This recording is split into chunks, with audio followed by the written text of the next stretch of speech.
നമസ്കാരം. Good morning കേരളത്തിലേക്ക് എല്ലാ പ്രിയപ്പെട്ട പ്രേക്ഷകർക്കും സ്വാഗതം. എല്ലാവർക്കും ഒരു നല്ല ദിവസം ആശംസിക്കുകയാണ്. പക്ഷെ ഒന്ന് ജാഗ്രതയോടെ പോകണം. തെക്കൻ കേരളത്തിലും മധ്യ കേരളത്തിലും ഇന്ന് ശക്തമായ മഴയ്ക്ക് സാധ്യതയുണ്ട് എന്നാണ് കാലാവസ്ഥാ നിരീക്ഷണ കേന്ദ്രം അറിയിക്കുന്നത്. ഒപ്പം തന്നെ സമഗ്ര വോട്ടർ പട്ടിക പരിഷ്കരണത്തിലെ ആശങ്കകൾ ചർച്ച ചെയ്യാൻ കോൺഗ്രസ് വിളിച്ച നേതൃയോഗവും ഇന്ന് നടക്കുന്നുണ്ട്.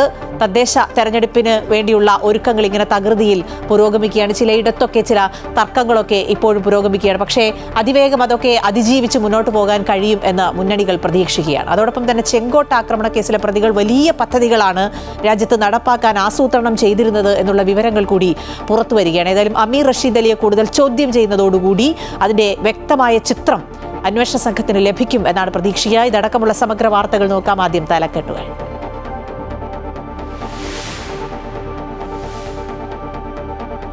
തിരുവനന്തപുരം കോർപ്പറേഷനിലെ മുട്ടട വാർഡിൽ കോൺഗ്രസ് സ്ഥാനാർത്ഥി വൈഷ്ണവ സുരേഷിന്റെ പേര് വോട്ടർ പട്ടികയിൽ നിന്ന് വെട്ടിയ നടപടിയിൽ ഹൈക്കോടതി നിർദ്ദേശിച്ച ഹിയറിംഗ് ഇന്ന്.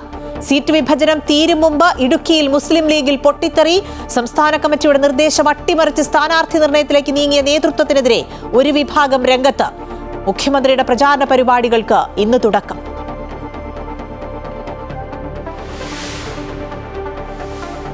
തിരുവനന്തപുരത്ത് ഫുട്ബോൾ മത്സരത്തിലെ തർക്കത്തിനെ തുടർന്ന് 19-കാരനെ നടുറോഡിൽ കുത്തിക്കൊന്ന കേസിൽ പ്രതികളുടെ അറസ്റ്റ് ഇന്ന് രേഖപ്പെടുത്തും. നെട്ടയം സ്വദേശി അലന് കുത്തേറ്റത് ഇന്നലെ രാത്രി 7 മണിയോടെ.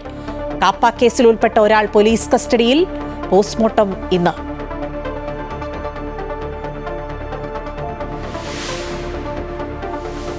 ശബരിമല സ്വർണ്ണക്കൊള്ള കേസിലെ 4ാം പ്രതി ജയശ്രീയുടെ മുൻകൂർ ജാമ്യാപേക്ഷ ഇന്ന് ഹൈക്കോടതിയിൽ. ഗുരുതര ആരോഗ്യ പ്രശ്നങ്ങളുണ്ടെന്ന് ഹർജിയിൽ വാദം. ഹൈക്കോടതിയെ സമീപിച്ചത് സെഷൻസ് കോടതി ഹർജി തള്ളിയതോടെ.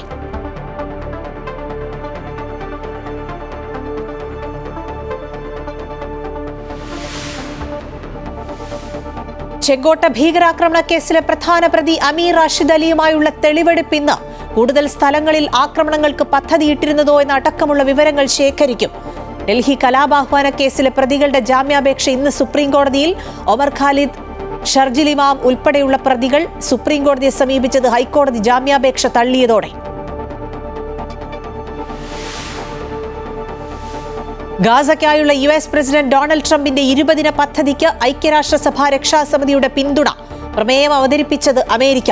13 രാജ്യങ്ങൾ പിന്തുണച്ചു. റഷ്യയും ചൈനയും വിട്ടുനിന്നു. US പ്രമേയത്തെ തള്ളി ഹമാസ്. ഗാസയിൽ രാജ്യാന്തര സേനയെ വിന്യസിക്കാനുള്ള നീക്കം അംഗീകരിക്കില്ലെന്ന് ഹമാസ്. ഇന്ത്യൻ പൗരന്മാർക്കുള്ള വിസ ഇളവ് അവസാനിപ്പിച്ച് ഇറാൻ.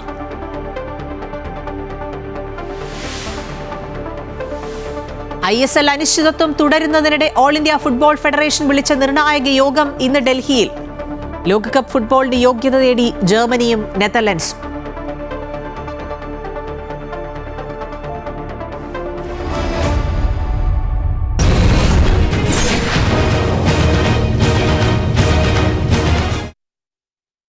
തദ്ദേശ തെരഞ്ഞെടുപ്പിന്റെ ഒരു ആവേശമാണ് സംസ്ഥാനത്തൊട്ടാകെ. പലയിടത്തും സ്ഥാനാർത്ഥികളൊക്കെയായി എല്ലാവരും പ്രചാരണം തകൃതിയിൽ മുന്നോട്ട് കൊണ്ടുപോവുകയാണ്. ചിലയിടത്തൊക്കെ തർക്കങ്ങൾ തുടരുന്നുണ്ട്. അതേസമയം വലിയ ആശങ്കയായി കോൺഗ്രസിന് തിരിച്ചടിയായതാണ് തിരുവനന്തപുരം മുട്ടട വാർഡിലെ കോൺഗ്രസ് സ്ഥാനാർത്ഥിയായി പ്രഖ്യാപിച്ച വൈഷ്ണവ സുരേഷിനെ സംസ്ഥാന തെരഞ്ഞെടുപ്പ് കമ്മീഷൻ ഈ വോട്ടർ പട്ടികയിൽ നിന്ന് നീക്കിയത്. ഇതുമായി ബന്ധപ്പെട്ട അപ്പീലിൽ ഇന്ന് ഹിയറിംഗ് നടക്കുകയാണ്. വോട്ടർ പട്ടികയിൽ നിന്ന് വൈഷ്ണവയുടെ പേരൊഴിവാക്കിയതിലെ ഹൈക്കോടതി ഇടപെടലിനെ തുടർന്നാണ് നടപടി. ദേവിക ചന്ദ്രൻ ഈ വാർത്തയുടെ വിശദാംശങ്ങൾ നൽകും. ദേവിക, ഈ വൈഷ്ണവയെ സംബന്ധിച്ച് വളരെ നിർണായകമായ ഒരു ഹിയറിംഗ് ആണ് ഇന്ന് നടക്കുന്നത്. മത്സരിക്കാനാകില്ല എന്നുള്ള ഒരു ഇതിലാണ് ഇപ്പോൾ മുന്നോട്ട് പോകുന്നത്. ഈ ഹിയറിംഗുമായി ബന്ധപ്പെട്ട വിവരങ്ങൾ. അഖില, തീർച്ചയായും. എന്നാൽ വൈഷ്ണ പറയുന്നത് നിയമങ്ങളിൽ വിശ്വസിച്ച് ആത്മവിശ്വാസത്തോടെ മുന്നോട്ട് പോവുക തന്നെയാണ് എന്ന് തന്നെയാണ് കോൺഗ്രസ് സ്ഥാനാർത്ഥിയായ വൈഷ്ണ വ്യക്തമാക്കുന്നത്. നമുക്കറിയാം, തദ്ദേശ തെരഞ്ഞെടുപ്പ് പോരിന് 3 മുന്നണികളും യുവാക്കളെയും പരിചയസമ്പത്തുള്ളവരെയും ഒരുപോലെ തന്നെ കളത്തിലിറക്കിയിട്ടുണ്ട്. അതിന്റെ ഭാഗമായി തന്നെയാണ് തിരുവനന്തപുരം കോർപ്പറേഷനിലെ മുട്ടട വാർഡിൽ ജനറൽ സീറ്റിൽ വൈഷ്ണയെ ഏറ്റവും പ്രായം കുറഞ്ഞ സ്ഥാനാർത്ഥിയായി കോൺഗ്രസ് മുന്നോട്ട് കൊണ്ടുവന്നത്. അതിനുശേഷമാണ് ഇത്തരത്തിൽ കോർപ്പറേഷൻ തെരഞ്ഞെടുപ്പിൽ ഈ സപ്ലിമെന്ററി വോട്ടർ പട്ടിക പ്രസിദ്ധീകരിക്കുന്ന സമയത്ത് വോട്ടർ പട്ടികയിൽ വൈഷ്ണയുടെ പേരില്ലാതാകുന്നതും സ്ഥാനാർത്ഥിത്വം തന്നെ അനിശ്ചിതത്വത്തിലാകുന്ന ഒരു സ്ഥിതിവിശേഷത്തിലേക്ക് പോകുന്നതും. അതേ തുടർന്നാണ് കഴിഞ്ഞ ദിവസം കളക്ടറേറ്റിലെത്തി വൈഷ്ണ പരാതി കൈമാറിയത്. കളക്ടറുടെ ഭാഗത്തു നിന്നും ജില്ലാ തെരഞ്ഞെടുപ്പ് ഓഫീസർ എന്ന നിലയിൽ കൃത്യമായിട്ടുള്ള അനുകൂലമായിട്ടുള്ളൊരു നിലപാട് ഉണ്ടാകുന്നില്ല എന്നൊരു പരാതി വൈഷ്ണവ് മുൻപ് ഉന്നയിച്ചിരുന്നു. കഴിഞ്ഞ ദിവസവും ഏകദേശം 1.5 മണിക്കൂറോളം നേരം കാത്തിരുന്നിട്ടും നേരിട്ട് കളക്ടറെ കണ്ട് ഈ പരാതി കൈമാറാൻ കഴിഞ്ഞില്ല. ADM-നാണ് കൈമാറിയത് എന്നും വൈഷ്ണവ് കഴിഞ്ഞ ദിവസം മാധ്യമങ്ങളെ കണ്ടപ്പോൾ പറഞ്ഞിരുന്നതാണ്. അതേ തുടർന്നാണ് വൈകുന്നേരത്തോടെ ഹൈക്കോടതിയുടെ ഒരു നിർണായക ഇടപെടൽ ഉണ്ടാകുന്നത്. CPM-നടക്കം അതിരൂക്ഷമായ വിമർശനമാണ് ഹൈക്കോടതിയുടെ ഭാഗത്തു നിന്നും ഉണ്ടായത്. ഒരു യുവ സ്ഥാനാർത്ഥി ഇത്തരത്തിൽ ആദ്യമായി മത്സരത്തിനിറങ്ങുമ്പോൾ ഇങ്ങനെയാണോ പെരുമാറുന്നത് എന്നത് അത്ഭുതപ്പെടുത്തുന്നു എന്ന് തന്നെയാണ് ഹൈക്കോടതിയും പറഞ്ഞത്. എന്തായാലും ആ ഒരു ഇടപെടലിലാണ് നാളേക്കകം കൃത്യമായ രേഖകൾ പരിശോധിച്ച് ഇതിൽ നടപടി ഉണ്ടാകണമെന്ന് ഹൈക്കോടതി പറഞ്ഞിട്ടുള്ളത്. ഇന്ന് ഇത്തരത്തിൽ മുട്ടട CPM-ന്റെ ബ്രാഞ്ച് സെക്രട്ടറി കൂടിയായിട്ടുള്ള ധനേഷിനെ കൂടി ഇത്തരത്തിൽ ഹിയറിംഗിന് വിളിക്കും. അതിനുശേഷമായിരിക്കും ഈ സ്ഥാനാർത്ഥിത്വത്തിൽ ഒരു വ്യക്തത വരിക. ശരി, ദേവിക ചന്ദ്രനാണ് വിശദാംശങ്ങൾ നൽകിയത്. ഇതോടൊപ്പം തന്നെ നേതാക്കളൊക്കെ തെരഞ്ഞെടുപ്പ് പ്രചാരണത്തിൽ സജീവമാവുകയാണ്. മുഖ്യമന്ത്രിയുടെ അടക്കം തെരഞ്ഞെടുപ്പ് പ്രചാരണ പരിപാടികൾ ഇന്ന് തുടങ്ങുകയാണ്. ഇനി കൂടുതൽ അരയും തലയും മുറുക്കി ഓരോ മുന്നണികളും ഇറക്കുകയാണ് കോർപ്പറേഷനും പഞ്ചായത്തുകളും പിടിച്ചെടുക്കാൻ. സീറ്റ് വിഭജന തീരുമുമ്പ് ഇടുക്കിയിൽ മുസ്ലിം ലീഗിൽ പൊട്ടിത്തെറി നടക്കുകയാണ്. സംസ്ഥാന കമ്മിറ്റിയുടെ നിർദ്ദേശം അട്ടിമറിച്ച് സ്ഥാനാർത്ഥി നിർണയത്തിലേക്ക് നീങ്ങിയ നേതൃത്വത്തിനെതിരെ ഒരു വിഭാഗം രംഗത്തെത്തിയിട്ടുണ്ട്. യുവാക്കൾക്ക് പരിഗണന നൽകാത്തതിൽ പ്രതിഷേധം ശക്തമാണ്. ഇടുക്കി ജില്ലയിൽ സീറ്റ് നിർണയവുമായി ബന്ധപ്പെട്ട് UDF-ൽ പ്രതിസന്ധി അവസാനിച്ചിട്ടില്ല. ഇതിനിടെയാണ് മുസ്ലിം ലീഗ് നേതൃത്വത്തിനെതിരെ ഒരു വിഭാഗം പരസ്യമായി രംഗത്ത് വന്നത്. 3 തവണയിൽ കൂടുതൽ മത്സരിച്ച ആളുകൾ മാറി നിൽക്കണമെന്ന സംസ്ഥാന നേതൃത്വത്തിന്റെ നിർദ്ദേശം വ്യക്തി താൽപര്യങ്ങൾക്ക് വേണ്ടി അട്ടിമറിക്കുന്നുവെന്നാണ് ആരോപണം. സംസ്ഥാന നേതൃത്വത്തിന്റെ സർക്കുലർ വന്ന പത്രവാർത്തയുടെ കട്ടിംഗ് ഫ്ലെക്സിലാക്കി മുസ്ലിം ലീഗ് ഓഫീസുകൾക്ക് മുൻപിൽ വെച്ച് പ്രവർത്തകർ പ്രതിഷേധിച്ചു. പുതിയതായി മത്സരിക്കാൻ വരുന്നവർക്കുമുള്ള ഇടം അത് നഷ്ടപ്പെടുന്ന തരത്തിലേക്ക് തൊടുപുഴ മുനിസിപ്പാലിറ്റിയിലെ 1-2 വാർഡുകളിൽ ചില തീരുമാനങ്ങൾ എടുക്കാൻ മുസ്ലിം ലീഗിന്റെ ജില്ലയിലെ ചില നേതാക്കന്മാർ വളരെ ആസൂത്രിതമായി ചില നീക്കങ്ങൾ നടത്തുന്നു എന്ന് മനസ്സിലാക്കിയത് കൊണ്ടാണ് ഈ വിഷയത്തിൽ പ്രതികരിക്കണം എന്ന് ഞങ്ങൾ തീരുമാനിച്ചത്. തൊടുപുഴ നഗരസഭ മുൻ അധ്യക്ഷന്മാരായ MA ഹരിത്, സഫിയ ജബ്ബാർ എന്നിവരുടെ സ്ഥാനാർത്ഥിത്വത്തെ ചൊല്ലിയാണ് തർക്കം. ഇവർ തന്നെ വീണ്ടും തൊടുപുഴ നഗരസഭാ തെരഞ്ഞെടുപ്പിൽ മത്സരിക്കുകയാണെങ്കിൽ വിമത സ്ഥാനാർത്ഥികളായി മുസ്ലിം ലീഗ് പ്രവർത്തകർ തന്നെ രംഗത്തുണ്ടാവുമെന്നും പ്രതിഷേധക്കാർ പറഞ്ഞു. എന്നാൽ പാർലമെന്ററി സമിതി യോഗം ചേർന്ന ശേഷം മാത്രമേ സ്ഥാനാർത്ഥികളെ പ്രഖ്യാപിക്കുകയുള്ളൂവെന്നും നിലവിലെ ആശങ്കയ്ക്ക് അടിസ്ഥാനമില്ല എന്നും ജില്ലാ നേതൃത്വം വ്യക്തമാക്കി. അമൃത ന്യൂസ്, ഇടുക്കി. സമഗ്ര വോട്ടർ പട്ടിക പരിഷ്കരണവുമായി ബന്ധപ്പെട്ട് കോൺഗ്രസ് ദേശീയ നേതൃത്വം വിളിച്ച യോഗം ഇന്ന് ചേരുകയാണ്. കേരളം ഉൾപ്പെടെയുള്ള സംസ്ഥാനങ്ങളിൽ നിന്നുള്ള പ്രധാന ഭാരവാഹികൾ, PCC ഭാരവാഹികളാണ് യോഗത്തിൽ പങ്കെടുക്കുക. 12 സംസ്ഥാനങ്ങളിലെയും കേന്ദ്ര ഭരണ പ്രദേശങ്ങളിലെയും നേതാക്കൾ ഇന്ദിരാഭവനിൽ ചേരുന്ന യോഗത്തിൽ പങ്കെടുക്കും. കേരളത്തിൽ നിന്ന് KPCC നേതൃത്വത്തെ പ്രതിനിധീകരിച്ച് വൈസ് പ്രസിഡന്റ് PC വിഷ്ണുനാഥ് യോഗത്തിൽ പങ്കെടുക്കും. SIR-നെതിരായ അടുത്തഘട്ട സമര പരിപാടികൾക്ക് യോഗം രൂപം നൽകും. കേരളം, തമിഴ്നാട്, ഗുജറാത്ത്, പശ്ചിമ ബംഗാൾ ഉൾപ്പെടെ 9 സംസ്ഥാനങ്ങളിലും 3 കേന്ദ്രഭരണ പ്രദേശങ്ങളിലുമാണ് SIR നടപടികൾ പുരോഗമിക്കുന്നത്. ബീഹാർ തെരഞ്ഞെടുപ്പ് തോൽവിയുടെ പശ്ചാത്തലത്തിൽ കൂടിയാണ് യോഗം. ചെങ്കോട്ട ഭീകരാക്രമണ കേസുമായി ബന്ധപ്പെട്ട അന്വേഷണം തകൃതിയിൽ പുരോഗമിക്കുകയാണ്. NIA-ക്ക് വളരെ നിർണായകമായ വിവരങ്ങൾ ലഭിച്ചിട്ടുണ്ട് എന്നാണ് ഈ ഘട്ടത്തിൽ മനസ്സിലാക്കുന്നത്. ഡൽഹി ഭീകരാക്രമണ കേസിലെ പ്രധാന പ്രതി അമീർ റഷീദ് അലിയെ വിവിധയിടങ്ങളിൽ എത്തിച്ച് തെളിവെടുപ്പ് നടത്താനാണ് അന്വേഷണ സംഘത്തിന്റെ തീരുമാനം. കൂടുതൽ ആളുകളുടെ പങ്കറിയാൻ അമീറിനെ വിശദമായി ചോദ്യം ചെയ്യും. ഡ്രോൺ ഉൾപ്പെടെ നിർമ്മിച്ചുള്ള ആക്രമണങ്ങൾ സംബന്ധിച്ച വിവരങ്ങളാണ് പ്രധാനമായും തേടുന്നത്. മറ്റേതെങ്കിലും സ്ഥലങ്ങളിൽ സ്ഫോടനങ്ങൾ നടത്താനുള്ള പദ്ധതിയിട്ടിരുന്നോ എന്ന വിവരവും തേടുന്നുണ്ട്.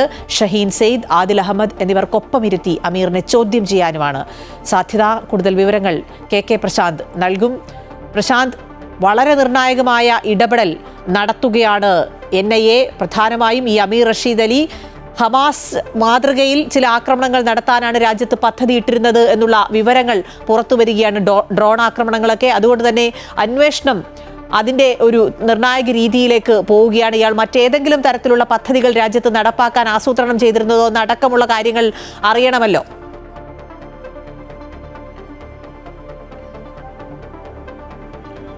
അഖില, ഗുഡ് മോർണിംഗ്. ഏതായാലും ഇതിൽ ഏറ്റവും നിർണായകമായ ആളെയാണ് ഇപ്പോൾ അന്വേഷണ സംഘം പിടികൂടിയിട്ടുള്ളത്, അമീർ റാഷിദ് അലി. അമീർ റാഷിദ് അലി തന്നെയാണ് ഇതിന്റെ പ്രധാനപ്പെട്ട സൂത്രധാരൻ എന്ന് തന്നെയാണ് വിലയിരുത്തപ്പെടുന്നത്. മാത്രമല്ല, ഇത് ഏത് തരത്തിലായിരിക്കണം ഈ ആക്രമണം എന്നുള്ളത് അടക്കമുള്ള കാര്യങ്ങൾ ഇയാൾക്ക് നിർണായക പങ്കുണ്ട് എന്ന് തന്നെയാണ് NIA വ്യക്തമാക്കുന്നത്. ഇതിൽ ഏറ്റവും പ്രധാനപ്പെട്ട കാര്യം, ഒരുപക്ഷെ ഈ സ്ഫോടക വസ്തുക്കൾ ഹരിയാനയിൽ നിന്ന് പിടികൂടിയില്ലായിരുന്നെങ്കിൽ ഇതിനേക്കാൾ മാരകമായ ഒരു തരത്തിലേക്ക് കാര്യങ്ങൾ പോകുമായിരുന്നു. സ്ഫോടക വസ്തുക്കൾ ഫരീദാബാദിൽ നിന്ന് പിടികൂടിയതോടുകൂടി തന്നെയാണ് ഒമർ നബി ഇത് വേഗത്തിലൊരു നടപടിയിലേക്ക് കാര്യങ്ങൾ പോവുകയും ചാവേറായി പൊട്ടിത്തെറിക്കുന്ന സാഹചര്യം ഉണ്ടാവുകയൊക്കെ ചെയ്തത്. പക്ഷേ ഇപ്പോൾ ഈ അലിയിൽ നിന്ന് വ്യക്തമാക്കുന്ന റഷീദ് അലിയിൽ നിന്ന് മനസ്സിലാക്കുന്ന കാര്യങ്ങൾ അനുസരിച്ചാണെങ്കിൽ ചെങ്കോട്ടയും അതുപോലെ തന്നെ തന്ത്രപ്രധാന മേഖലകളിൽ തന്നെയായിരുന്നു ഈ ഭീകരരുടെ ലക്ഷ്യമെന്നാണ് മനസ്സിലാക്കാൻ കഴിയുന്നത്. അതിലേറ്റവും പ്രധാനപ്പെട്ട കാര്യമെന്ന് പറയുന്നത് ഇവർ ഉദ്ദേശിച്ചിരുന്നത് ഹമാസ് മോഡലിലുള്ള ആക്രമണം തന്നെയാണ്. അതായത് ചെറു ഡ്രോണുകൾ ഉപയോഗിച്ച് അത് റോക്കറ്റുകളായി പരുവപ്പെടുത്തി അല്ലെങ്കിൽ അതിൽ തന്നെ ചെറിയ കൂടുതൽ സ്ഫോടക വസ്തുക്കൾ പരമാവധി ശേഖരിച്ചുകൊണ്ട് ആ ഡ്രോണുകൾ തന്ത്രപ്രധാന മേഖലകളിലേക്ക് എത്തിച്ച് അതിൽ തന്നെ ക്യാമറ ഘടിപ്പിക്കും. അപ്പോഴേക്കും എവിടെയാണ് അത് ആ സ്ഫോടനം നടത്തേണ്ടതെന്ന് കണ്ടെത്തി കൃത്യമായി അത് പ്ലാൻ ചെയ്ത അതേ രീതിക്ക് സ്ഫോടനം നടത്താനുള്ള ഒരു രീതിയായിരുന്നു ഉദ്ദേശിച്ചിരുന്നത്. പക്ഷെ അതെല്ലാം തന്നെ പാളിപ്പോയത് ഈ നേരത്തെ സൂചിപ്പിച്ച പോലെ ഉമർ നബിയിലേക്ക് അന്വേഷണം എത്തിയതോടുകൂടി തന്നെയാണ്. അല്ലെങ്കിൽ ആദിൽ അഹമ്മദ് അതുപോലെ തന്നെ ഷെഹിൻ സയ്യിദ് അടക്കമുള്ള ആളുകൾ പിടിയിലായതോടുകൂടി തന്നെയാണ് ഇത്തരം ഒരു സാഹചര്യത്തിൽ വന്നത്. ഏറ്റവും നിർണായകമായത് ഈ ഘട്ടത്തിൽ മുസമ്മിലിന്റെ അറസ്റ്റ് തന്നെയാണ്. മുസമ്മിലിനെ അറസ്റ്റ് ചെയ്തതോടുകൂടിയാണ് മറ്റ് ഡോക്ടർമാരെ കുറിച്ചുള്ള വിവരങ്ങൾ ലഭ്യമാകുന്നതും തുടർ നീക്കങ്ങളൊക്കെ തന്നെ ഉണ്ടായത്. ഏതായാലും അതീവ ഗുരുതരമായ ഒരു സാഹചര്യമായിരുന്നു ആ സമയങ്ങളിലെല്ലാം തന്നെ രാജ്യത്ത് ഉണ്ടായിരുന്നത് എന്നുള്ളത് പ്രധാനപ്പെട്ട കാര്യം തന്നെയാണ്. പ്രത്യേകിച്ച് ഇത്തരത്തിലൊരു ആക്രമണമായിരുന്നെങ്കിൽ ഒരുപക്ഷേ പ്രതീക്ഷിക്കില്ല. മാത്രമല്ല ചെങ്കോട്ടയ്ക്ക് സമീപം ഡ്രോണുകൾ പറത്തുന്നവരൊക്കെ നിയന്ത്രണമുണ്ട്. പക്ഷേ അതില്ലാത്ത പല മേഖലകളുണ്ട്. മാത്രമല്ല ഇത് വളരെ കൃത്യമായി കൊണ്ടുവന്ന് വെച്ച് വളരെ പെട്ടെന്ന് പറത്തി അത് സ്ഫോടനത്തിലേക്ക് കൊണ്ടുപോവുകയായിരുന്നെങ്കിൽ പക്ഷേ ഇത്തരത്തിൽ അത് നിയന്ത്രിക്കുന്നതിനുള്ള സമയം പോലും കിട്ടാത്ത സാഹചര്യം ഉണ്ടാകും. ഏതായാലും വലിയ അപകടത്തിൽ നിന്നാണ് രാജ്യം രക്ഷപ്പെട്ടത്. ദേശീയ അന്വേഷണ ഏജൻസികൾ വളരെ കൃത്യമായ നീക്കങ്ങളിലേക്ക് വരുന്നു. വിവിധ സംസ്ഥാനങ്ങളിൽ ഇപ്പോഴും ഈ പരിശോധനകൾ മുന്നോട്ട് പോകുന്നു. ഗുജറാത്തിലടക്കം ATSന്റെ നേതൃത്വത്തിൽ നിരവധി ഭീകരരെയാണ് ഇപ്പോഴും പിടിച്ചുകൊണ്ടിരിക്കുന്നത്.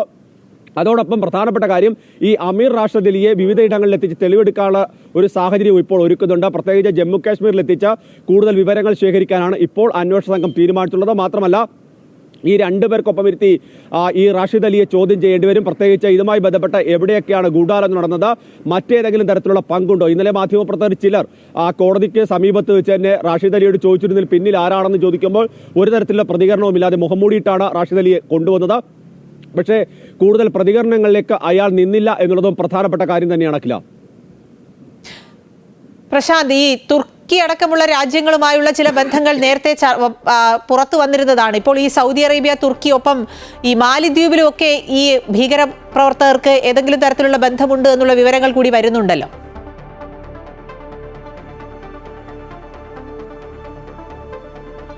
അഖില, ഇതിൽ എവിടെ വെച്ചാണ് ഈ ഗൂഢാലോചന എന്നുള്ളതാണ് പ്രധാനമായും കണ്ടെത്തേണ്ടത്. പ്രത്യേകിച്ച് ഈ മുസമ്മിലിന് ഒപ്പം തന്നെ, അതായത് മുസമ്മിൽ സഞ്ചരിച്ചത് ഈ മുസഫർ അലി എന്ന് പറയുന്ന മുസഫർ അഹമ്മദ് എന്ന് പറയുന്ന ഈ ആദിൽ അഹമ്മദിന്റെ സഹോദരനാണ്. ഇയാൾക്കാണ് ലഷ്കർ ഇ തോയ്ബ അടക്കമുള്ള സംഘടനകളുമായി ജെയ്ഷ് ഇ മുഹമ്മദും ഒക്കെയായി തന്നെ ബന്ധമുണ്ട് എന്ന് പറയുന്നത്. ഈ മുസഫർ അഹമ്മദാണ് ഇതിന്റെ പ്രധാനപ്പെട്ട ഒരു കേന്ദ്രം എന്ന് തന്നെയാണ് വിലയിരുത്തപ്പെടുന്നത്.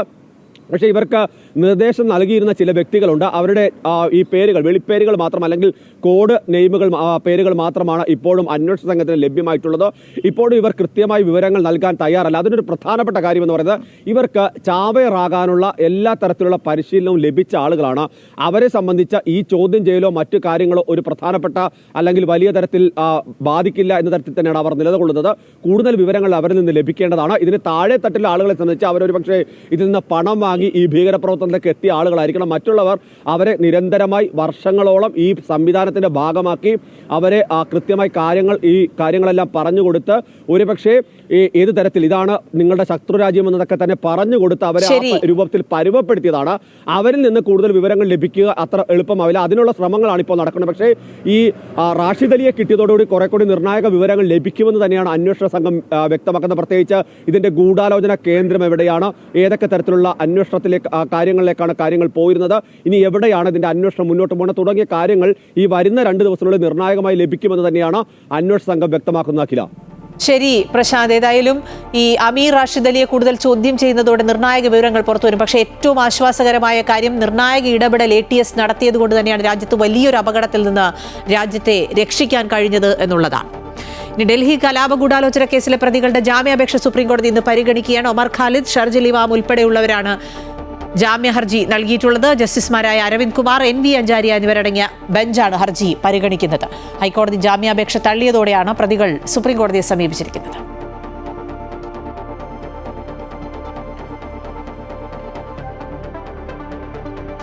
ശബരിമല സ്വർണ്ണക്കൊള്ള കേസിലെ 4ാം പ്രതി ജയശ്രീയുടെ മുൻകൂർ ജാമ്യാപേക്ഷ ഇന്ന് ഹൈക്കോടതിയിലെത്തുകയാണ്. ഗുരുതര ആരോഗ്യ പ്രശ്നങ്ങളുണ്ടെന്നാണ് ഹർജിയിൽ വാദിക്കുന്നത്. ഹൈക്കോടതിയെ സമീപിച്ചത് സെഷൻസ് കോടതി ജാമ്യാപേക്ഷ തള്ളിയതോടെയാണ്. കിരൺകുമാർ ഈ വാർത്തയുടെ വിശദാംശങ്ങൾ നൽകും. കിരൺ, ശബരിമല സ്വർണ്ണ കൊള്ളയുമായി ബന്ധപ്പെട്ട് നിർണായക ഒരു നീക്കമാണ്. ഹൈക്കോടതിയിൽ ജയശ്രീക്ക് ജാമ്യാപേക്ഷ നൽകിയിരിക്കുകയാണ്. അത് ജാമ്യം ലഭിക്കാനുള്ള ഒരു സാധ്യതയാണോ നിലവിൽ ഉള്ളത്? കാരണം സെഷൻസ് കോടതി ആ ജാമ്യാപേക്ഷ തള്ളി. ജയശ്രീ വളരെ നിർണായകമായ ഒരു ആളാണ് ഈ കേസുമായി ബന്ധപ്പെട്ടതുകൊണ്ട് അന്വേഷണ സംഘത്തിന് സ്വാഭാവികമായും കസ്റ്റഡിയിൽ ഇവരെ വേണ്ടതാണ്.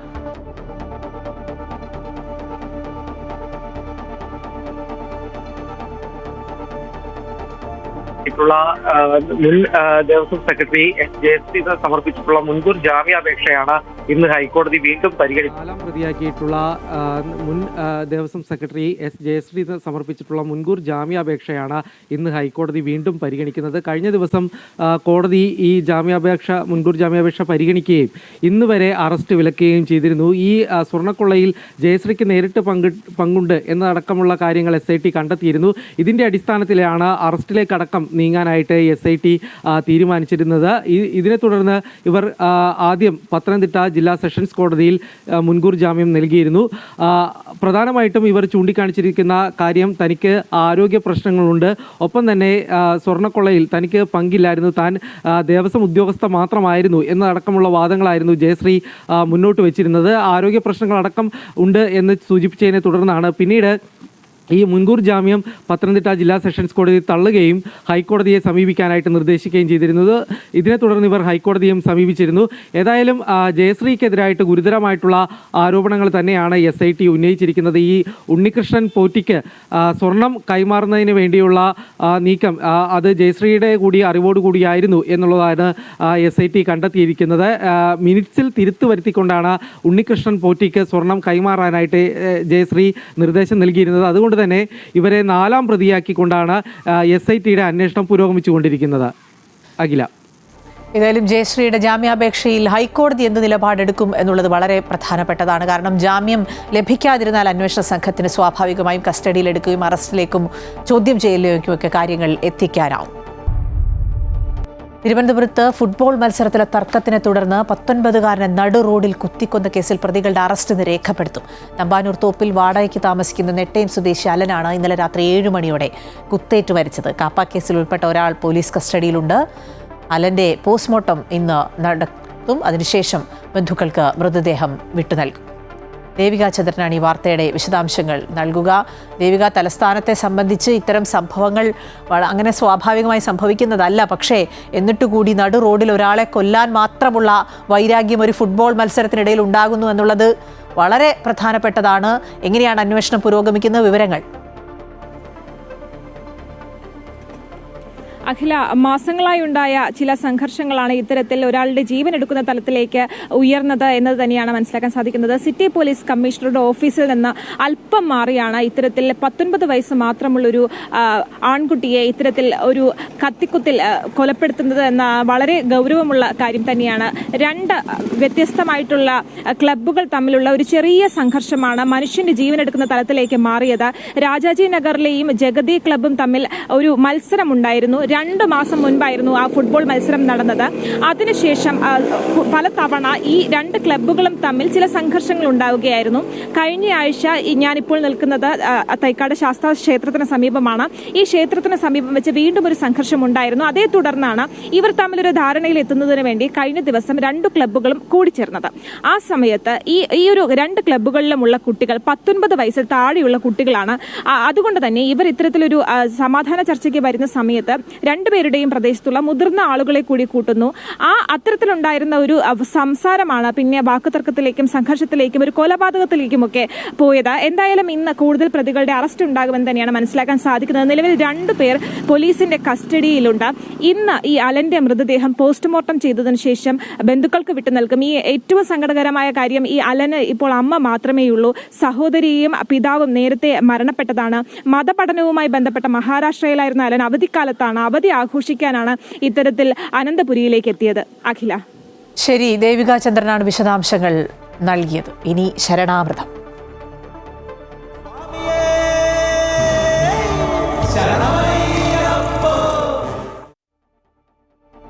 ശബരിമലയിലേക്ക് തീർത്ഥാടകരുടെ പ്രവാഹം തുടരുകയാണ്. മണിക്കൂറുകൾക്ക് ഒന്നാണ് ഭക്തർക്ക് ദർശനം സാധ്യമാകുന്നത്. ഇന്നലെ മാത്രം 90,000-ന് മുകളിൽ ഭക്തർ ദർശനത്തിനെത്തിയതായാണ് അനൌദ്യോഗിക കണക്ക്.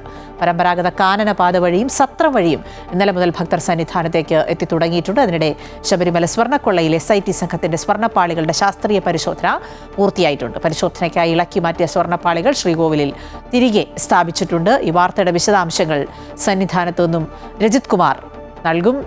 രജിത്, ശബരിമലയിൽ ഭക്തജന തിരക്കാണ്. സ്വാഭാവികമാണ്, ഈ മണ്ഡല മകരവിളക്ക് തീർത്ഥാടന കാലത്ത് വലിയ ഭക്തജന തിരക്ക് അനുഭവപ്പെടുന്നുണ്ട്. പക്ഷേ എല്ലാ ക്രമീകരണങ്ങളും ദേവസ്വവും ഒപ്പം സർക്കാരും ഒക്കെ ചെയ്തിട്ടുണ്ട് എന്ന് മനസ്സിലാക്കുന്നു. അതോടൊപ്പം തന്നെ ഈ സ്വർണ്ണപ്പാളിയുമായി ബന്ധപ്പെട്ട വിവരങ്ങൾ കൂടി. മണിക്കൂറുകൾ നേരത്തെ സൂചിപ്പിച്ചത് തന്നെയാണ്. മണിക്കൂറുകൾ ക്യൂ നിന്നാണ് അയ്യപ്പ ഭക്തർക്ക് ദർശനത്തിനുള്ള സൗകര്യങ്ങൾ ലഭിക്കുന്നത് എന്നാണ് ഏറ്റവും പ്രധാന കാര്യം. ഇന്നലെ മാത്രം ഏകദേശം 1 ലക്ഷത്തിനടുത്ത ആളുകൾ, 1 ലക്ഷത്തിന് മുകളിലേക്ക് ആളുകൾ ദർശനത്തിനായി എത്തി എന്നാണ് നമുക്ക് ഇപ്പോൾ ലഭിക്കുന്ന വിവരം. ഇന്നലെ സാധാരണ രീതിയിൽ വെർച്വൽ ക്യൂ വഴി മാത്രം 90,000-ഓളം അയ്യപ്പ ഭക്തർ എത്തിയിട്ടുണ്ട്. അല്ലാതെ സ്പോട്ട് ബുക്കിംഗ് അല്ലാതെയും കാനനപാത വഴി എത്തിയിട്ടുള്ള അയ്യപ്പ ഭക്തരുമുണ്ട്. അവരുടെ കണക്കുകൾ കൂടി പരിശോധിക്കുകയാണെങ്കിൽ 1 ലക്ഷത്തിന് മുകളിലേക്ക് അയ്യപ്പ ഭക്തർ ഇവിടെ എത്തിയിട്ടുണ്ട് എന്ന് നമുക്ക് മനസ്സിലാക്കാൻ കഴിയും. നിലവിൽ കൂടുതൽ സമയം ക്യൂ നിൽക്കുന്ന ഒരു സാഹചര്യമാണ് പലർക്കും ഉള്ളത് എന്നാണ് അവർ പറയുന്നത്. കാനനപാത വഴി എത്തുന്ന അയ്യപ്പ ഭക്തർക്കും അവിടേക്ക് എത്തുന്നതിന് ഇവിടെ എത്തി ദർശനം നടത്തുന്നതിന് പ്രത്യേക ക്യൂ സംവിധാനങ്ങളൊന്നും തന്നെ സജ്ജീകരിച്ചില്ല. കഴിഞ്ഞ തവണകളിലൊക്കെ പ്രത്യേക ക്യൂ സംവിധാനങ്ങളൊക്കെ ക്രമീകരിച്ചിരുന്നു എങ്കിലും ഇത്തവണ അത്തരത്തിലുള്ള കാര്യങ്ങൾ ഇതുവരെയും ക്രമീകരിച്ചിട്ടില്ല. എന്നാൽ വരും ദിവസങ്ങളിൽ അവയ്ക്കും മാറ്റമുണ്ടാകുമെന്ന് തന്നെയാണ് പ്രതീക്ഷിക്കപ്പെടുന്നത്. എന്ത് തന്നെ ആയാലും അയ്യപ്പ ഭക്തരുടെ എണ്ണം വർദ്ധിച്ചുകൊണ്ടിരിക്കുന്നു. നേരത്തെ സൂചിപ്പിച്ചതാണ്, കഴിഞ്ഞ ദിവസങ്ങളിൽ ഉൾപ്പെടെ സൂചിപ്പിച്ചതുപോലെ തന്നെ 2-ാം തീയതി വരെ പൂർണ്ണമായും വെർച്വൽ ക്യൂ ബുക്കിംഗ് പൂർണ്ണമായി കഴിഞ്ഞു. അതുകൊണ്ട് തന്നെ ഇനിയുള്ള ദിവസങ്ങളിലും ഒരുപക്ഷെ ശബരിമലയിലേക്ക് 1 ലക്ഷത്തോളം അയ്യപ്പ ഭക്തർ എല്ലാ ദിവസവും ദർശനത്തിനായി എത്തുന്ന ഒരു സാഹചര്യമായിരിക്കും ഉണ്ടാകാൻ പോവുക.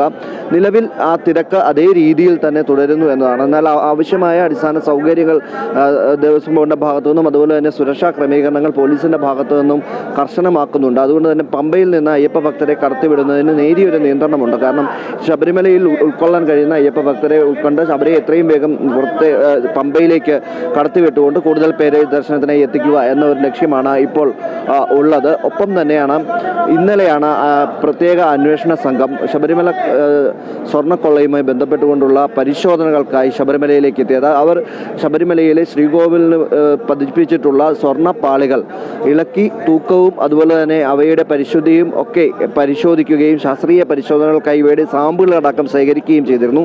ഇന്നലെ ഉച്ചയ്ക്ക് 1 മണിയോടുകൂടി ആരംഭിച്ച പരിശോധനയാണ് ഇന്ന് പുലർച്ചെ വരെ തുടർന്നു. ഒപ്പം സാമ്പിളുകളടക്കം ശേഖരിച്ചുകൊണ്ടാണ് ഇന്ന് പുലർച്ചെ സംഘം തിരികെ പോയത്. പുലർച്ചയോടുകൂടി ശ്രീകോവിലിൽ നിന്നും ശ്രീകോവിലിൻ്റെ ഭിത്തികളിൽ നിന്നുമൊക്കെയായി ഇളക്കി മാറ്റി പരിശോധനയ്ക്കായി എടുത്ത സ്വർണ്ണപ്പാളികൾ അവ തിരികെ പുനഃസ്ഥാപിക്കുകയും ചെയ്തിട്ടുണ്ട്. കട്ടള ഉൾപ്പെടെയുള്ളവയാണ് ഇളക്കിയെടുത്ത് പരിശോധനയ്ക്ക് തൂക്കുകയും പരിശോധനയ്ക്ക് വിധേയമാക്കുകയും ചെയ്തത്. ഇവയുടെ സാമ്പിളുകളടക്കം സ്വീകരിച്ചിട്ടുണ്ട്. ഈ ശേഖരിച്ച സാമ്പിളുകളുടെ പരിശോധന ഇനി കൊച്ചിയിൽ പുരോഗമിക്കും. ശാസ്ത്രീയ പരിശോധനകളൊക്കെ അവിടെ വെച്ച് പൂർത്തീകരിച്ചതിന് ശേഷം ഇവയുടെ വ്യക്തമായ വിവരങ്ങൾ, തൂക്കവും ഒപ്പം തന്നെ മാറ്റുൾപ്പെടെയുള്ളവയുടെ വിവരങ്ങൾ കോടതിയിൽ സമർപ്പിക്കാനാണ് തീരുമാനിച്ചിട്ടുള്ളത്.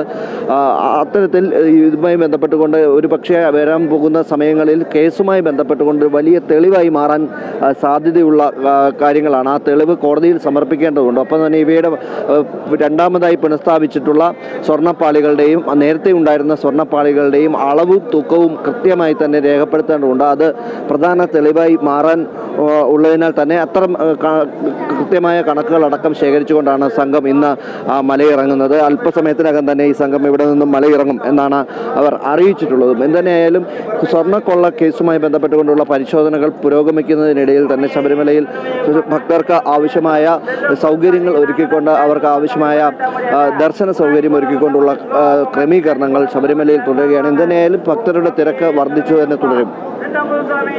ശരി, രജിത് കുമാറാണ് വിശദാംശങ്ങൾ നൽകിയത്.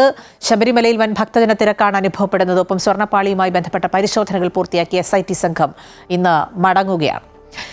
AI സാങ്കേതിക വിദ്യ ഇപ്പോൾ എല്ലായിടത്തുമുണ്ട്. സിനിമയിലും ഒക്കെ AI സാങ്കേതികവിദ്യ ഇപ്പോൾ വളരെ സജീവമായി ഉപയോഗിക്കുന്നുണ്ട്. AI സാങ്കേതികവിദ്യയിൽ അയ്യപ്പ കഥയുമായി സംവിധായകൻ വിജി തമ്പിയും എവർഷൈൻ പിക്ചേഴ്സും സ്വാമിയെ ശരണമയ്യപ്പ എന്ന പേരിൽ ഒരുങ്ങുന്ന ചിത്രം 2026 ഏപ്രിൽ മാസത്തിൽ റിലീസ് ചെയ്യാനാണ് ലക്ഷ്യമെടുത്തത്. ചിത്രത്തിന്റെ ട്രെയിലർ റിലീസിംഗ് എറണാകുളം ഇടപ്പള്ളി വിനീത് തിയേറ്ററിൽ നടന്നു.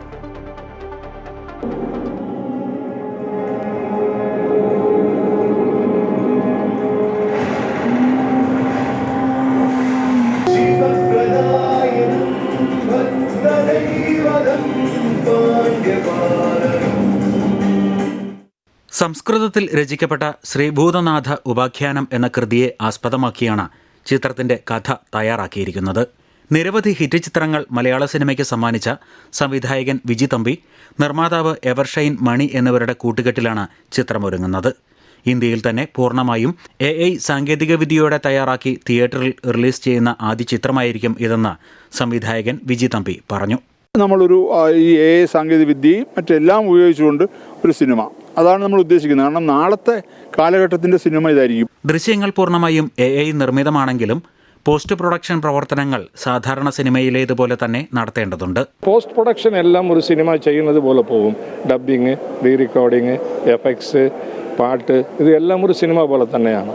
ചിത്രത്തിന്റെ തിരക്കഥയും സംഭാഷണവും വിഷ്ണുവർദ്ധനും, സംഗീത സംവിധാനം ജയചന്ദ്രനും, ഗാനരചന ഹരിനാരായണനുമാണ് നിർവഹിച്ചിരിക്കുന്നത്. ചിത്രത്തിലെ ഏറ്റവും ശ്രദ്ധേയമായ AI വിഷ്വലൈസേഷൻ നിർവഹിച്ചിരിക്കുന്നത് വിനോയും എഡിറ്റിംഗ് ശ്രീകർ പ്രസാദുമാണ്. ചിത്രത്തിന്റെ ട്രെയിലർ റിലീസിംഗ് സംവിധായകനും നടനുമായ ബാലചന്ദ്രമേനോൻ നിർവഹിച്ചു.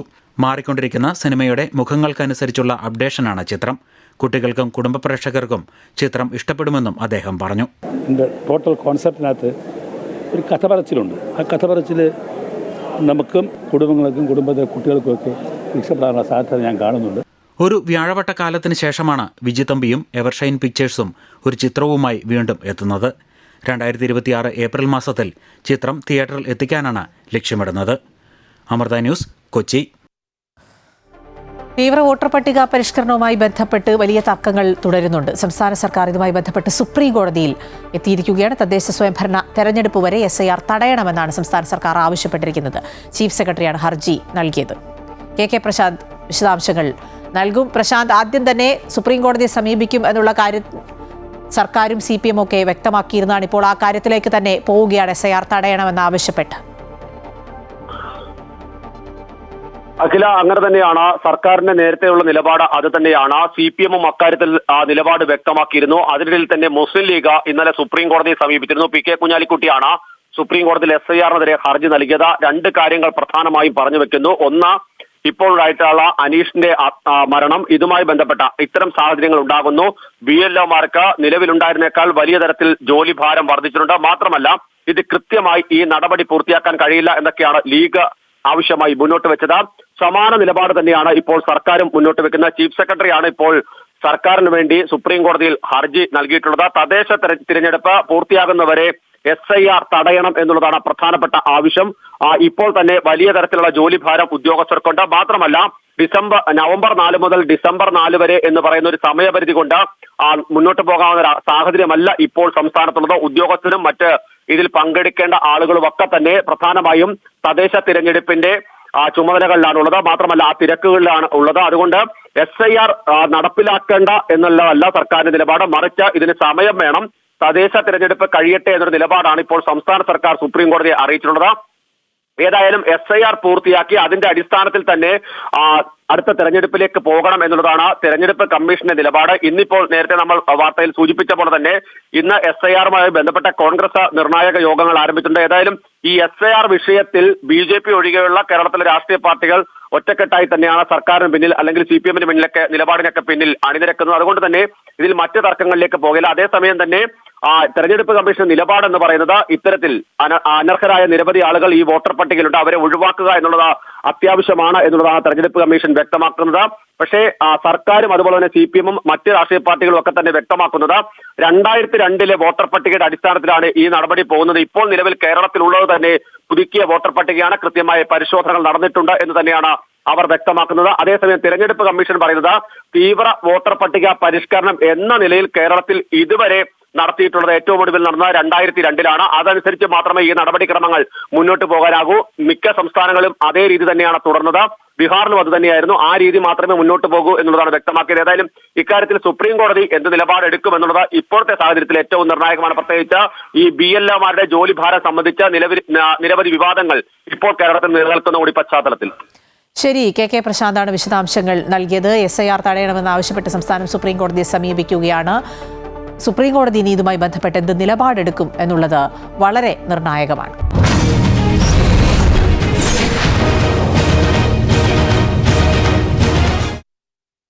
സ്ഥാനാർത്ഥികളിൽ വോട്ടർ പട്ടികയിൽ ഇല്ലാത്ത സംഭവം ഒന്നിലധികം സംസ്ഥാനത്ത് റിപ്പോർട്ട് ചെയ്തു. വൈഷ്ണ സുരേഷിനെ നമ്മൾ നേരത്തെ കേട്ടതാണ്. അതേ സംഭവം തന്നെയാണ് കോഴിക്കോടും സംഭവിച്ചത്. VM വിനു ഇന്ന് ഇതുമായി ബന്ധപ്പെട്ട് ഹൈക്കോടതിയെ സമീപിക്കുകയാണ്.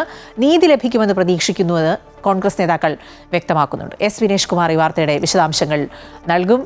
വിനേഷ്, VM വിനു തിരുവനന്തപുരത്ത് മുട്ടട വാർഡിൽ ഇതേ ഒരു സംഭവം വൈഷ്ണ സുരേഷിന്റെ പേര് നീക്കിയതുമായി ബന്ധപ്പെട്ടുള്ള തർക്കങ്ങൾ തുടരുകയാണ്. അതിനിടെയാണ് VM വിനുവിന്റെ പേര് വോട്ടർ പട്ടികയിൽ ഇല്ല എന്നുള്ള വിവരം വരുന്നത്. ഇതുമായി ബന്ധപ്പെട്ട് ഹൈക്കോടതിയുടെ തീരുമാനം വളരെ നിർണായകമാണല്ലോ ഈ ഘട്ടത്തിൽ.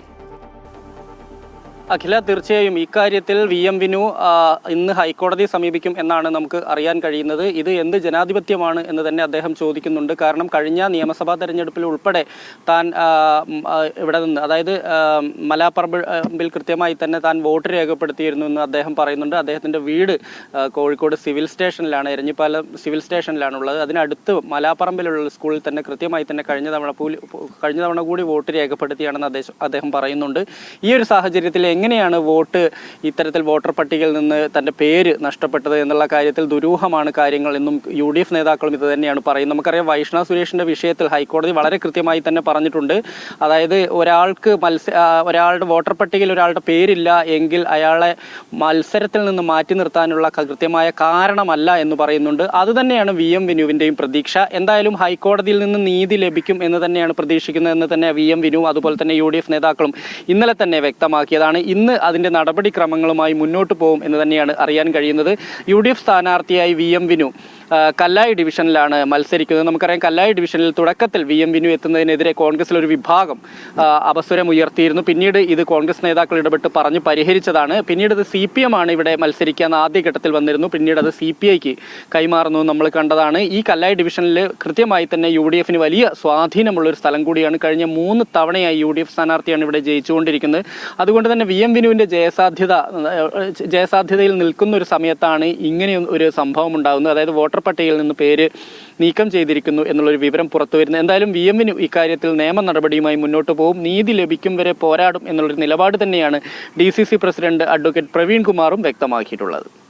വിനേഷാണ് വിശദാംശങ്ങൾ നൽകിയത്. VM വിനുവിന്റെ കാര്യത്തിൽ വൈഷ്ണയ്ക്ക് ലഭിച്ച അതുപോലൊരു ആനുകൂല്യം ലഭിക്കുമോ എന്നുള്ളതാണ് ഇനി അറിയേണ്ടത്.